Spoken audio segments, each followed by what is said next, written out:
Je suis très heureux de vous recevoir, Grand Corps Malade, pour Plan B, qui connaît un succès phénoménal, porté par le titre Dimanche soir. D'ailleurs, il est disque d'or depuis vendredi. Alors, avec cet album Plan B, on est loin du premier opus Midi 20.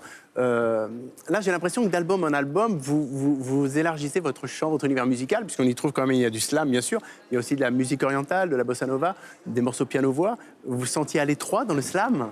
Non, pas du tout, mais c'est vrai que justement le slam c'est un texte, et donc du coup il permet d'aller se marier avec plein de musiques différentes, et c'est vrai que depuis 6 albums, on expérimente pas mal de choses, et là, à nouveau, avec Angelo Follet, l'architecte musical de cet album, on est allé expérimenter des musiques assez chaudes, un peu orientales, un peu Amérique du Sud, on s'est bien amusé. Et alors sur ce disque, vous chantez même 3 fois à 3 reprises, vous chantez. Ouais, c'est vrai. Alors je me suis dit, finalement, le slam c'était un plan B, vous vouliez être chanteur. Alors Voilà, exactement, ça doit être ça.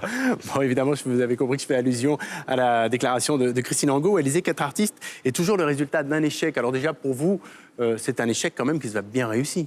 Ouais, bien sûr. Non, alors moi, je le revendique. Je voulais pas être artiste, que c'était pas prévu et que c'est mon plan B.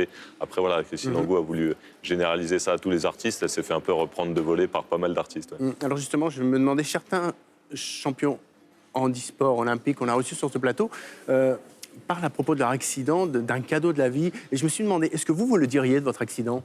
Non, cadeau de la vie, non. Bien sûr, j'ai réussi à bien rebondir, à faire une belle reconversion. Aujourd'hui, je suis très heureux et très épanoui dans cette reconversion. Après, non, c'est pas un cadeau de la vie, c'est beaucoup de souffrance pour moi, pour mes proches, pour plein de gens. C'est des moments durs. Non, et puis c'est pas encore facile tous les jours. Hein. Donc non, si c'était possible de l'éviter, je pense que j'éviterais. Ouais. Alors revenons au disque, il y a 15 titres, vous parlez de beaucoup de choses, de la paternité, de l'amour, de la mort, des migrants. On ne peut pas parler de toutes les chansons, elles racontent toute une histoire formidable. Et si je fais un grand écart en disant que ça va de Patrick, qui est un titre assez drôle, à Issam, ça vous convient ? Et j'aimerais bien que vous me disiez un mot sur ces 2 titres. Patrick, je parle évidemment de ma passion pour le maire de Levallois et que je trouve hallucinant qu'il soit encore en poste après toutes ces affaires. Et je lui fais évidemment sur une petite comptine, comme une petite berceuse, ma déclaration d'admiration absolue. Ouais, c'est un peu une chanson engagée là, non ? Ouais, un petit peu, parce que c'est vrai que sous cet air rigolo, elle n'est pas drôle du tout. En fait, je parle quand même d'une justice à 2 vitesses en France. Et je me demande comment c'est encore possible d'être élu de la République avec tant d'affaires sur le dos, quoi. Et Issam, c'est bouleversant. Issam, là, c'est beaucoup moins drôle, mais en même temps, c'est plein de force, plein d'énergie. Issam, c'était un jeune de l'association Sourire à la vie, une association que je parraine, qui accompagne des enfants malades du cancer. Voilà, c'était une des mascottes de l'association qui s'est battue contre plusieurs cancers pendant 7 ans. On le pensait, invincible, et finalement, voilà, il est décédé au printemps dernier.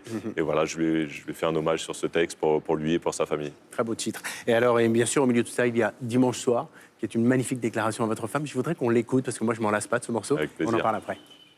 Je l'ai dans la tête comme une mélodie, alors mes envies dansent. Dans notre histoire, rien n'est écrit, mais tout sonne comme une évidence. Parfois, elle aime mes mots, mais cette fois, c'est elle que mes mots aiment. Et sur ce coup-là, c'est elle qui a trouvé le plus beau thème. Parce que je te chante sur tes manies, mais que je pourrais plus me passer d'elle. Parce que je me moque de tes défauts, mais qui me sont devenus essentiels. Parce qu'avant de te regarder partir, je te vois te maquiller dans le miroir. Parce que c'est toi, parce que t'es là, je n'ai plus peur du dimanche soir. Parce qu'on est libre quand on est fort et plus fort quand nos liens se soudent. Qu'une mauvaise passe devient alors moins profonde que le creux du coude. Parce que tous les nuages du monde n'empêchent pas les pleines lunes. Et qu'à chaque fois qu'elles brillent, c'est nos débuts qui se rallument. Parce que tu sais ce que j'aime, parce que je sais ce que tu veux. Et que c'est quand même une première fois dès qu'on est seuls tous les deux. Parce que 120 mois plus tard, je viens encore juste de te rencontrer. Parce que tu es mon plan A et que tu seras aussi mon plan B. Alors ce titre, vous l'avez écrit pour votre femme, c'est un cadeau pour votre femme.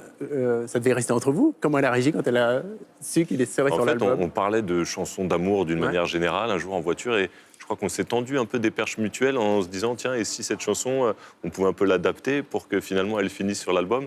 Et du coup, voilà, je pense qu'on était tous les deux d'accord pour le faire, parce qu'évidemment ce texte, il est à la fois très personnel et en fait, il n'est pas du tout impudique, parce que vous n'apprenez rien sur mon couple, c'est juste des sentiments amoureux qu'on peut tous ressentir, et évidemment il parle à tout le monde. La preuve, c'est le texte qui est le plus ressorti, cette chanson de cet album. Ouais. Oui, justement, alors tous les textes de cet album sont vraiment ciselés. Je me suis demandé comment vous écrivez ça bien tout seul, ou c'est une vraie souffrance pour trouver vraiment la rime juste ? Non, ni l'un ni l'autre. Alors ça vient pas tout seul, c'est du travail, mais c'est pas une souffrance. C'est un jeu. Alors je dis pas que j'y arrive mieux que d'autres, mais en tout cas, moi je le vois pas comme une souffrance, je le vois comme un jeu où il faut dénouer, trouver la bonne rime au bon endroit pour justement dénouer la situation. Et je m'amuse bien dès le moment d'écriture, c'est un plaisir. Justement, l'écriture et de l'amour de la poésie. Je sais que pour vous c'est important, vous aimez la transmettre. Est-ce que vous continuez à animer des ateliers ?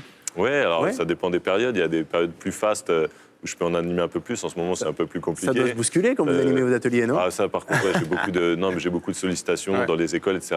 J'en profite pour demander aux gens pardon. Je ne peux pas aller partout, mais je le fais de temps en temps, ça me fait plaisir. Alors, après le succès de votre premier disque, on s'est dit, bon, le slam, c'est quoi? C'est un phénomène de mode. Franchement, on était nombreux à se dire, ça va passer. Et 15 ans après, vous êtes encore là. Vous vous attendiez à faire une telle carrière, Grand Corps Malade? Écoutez, moi, j'étais plutôt optimiste. Alors, pas cette carrière-là. J'imaginais pas faire le tour du monde avec des concerts, des choses comme ça. Par contre, quand le premier album a bien marché, bah, j'ai senti que les gens aimaient les textes, quoi. Et c'était pas nouveau, que ce soit du rap ou de la chanson française, les gens aiment les textes. Donc, moi, je sentais que j'avais une petite place à prendre là-dedans. Ouais. Oui.